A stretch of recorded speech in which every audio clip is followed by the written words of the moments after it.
નમસ્કાર ખેડૂત મિત્રો, હું મહેશ ભાદરકા અત્યારે જર્મન સીડ્સ કંપનીનું મરચું 399 નંબરની ફિલ્ડ જોવા માટે આવ્યા છીએ ગામ ચૂડા ચોકડી અને જુવાનસિંહની વાડીમાં. તો એ ભાઈએ મરચું તૈયાર કરેલું છે દળવા માટે, તો આપણે એમનો જ પરિચય લઈએ. નમસ્કાર. નમસ્કાર.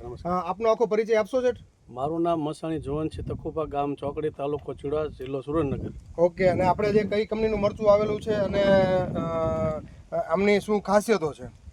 જર્મન કંપનીનું હોય, જર્મન સીડ્સનું 399 નંબર. ઓકે. અને આ જે મરચું છે એ બહુ લાંબુ અને સારું થાય છે અને કલરમાં પણ બહુ સારું હોય છે. ઓકે. અને બીજી અધર વેરાયટી છે એની કરતાં તો બહુ સારું છે. બરાબર.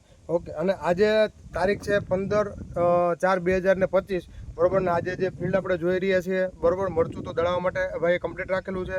પાવડર માટે ને આની ક્વોલિટી સારી છે. આ પાવડર માટે સારી, એની માંગ વધારે છે. અને અત્યાર સુધી જે તમે પાવડરમાં વેચ્યું છે આગળની 3 વીણી 2 વીણી, બરોબર, તેમાં રિઝલ્ટ કેવું મળ્યું તમને? રિઝલ્ટ બહુ સારું મળ્યું અને માંગ છે એટલે હું દળાવું છું. ઓકે. અને આમાં જે સેકન્ડ નંબર જે નીકળે, ફોરવર્ડ જે આપણે કહીએ આપણી લેંગ્વેજ ભાષામાં, તો એ ફોરવર્ડ કેવું નીકળે છે? ફોરવર્ડ 2% નીકળ્યું છે. મેં તમને હમણાં બતાવ્યું કે ભાઈ આ બે એટલી ગાણીઓ બે છે, 4 મણમાંથી કદાચ કિલો જેવું નીકળ્યું છે. બરાબર. ઓકે. હા.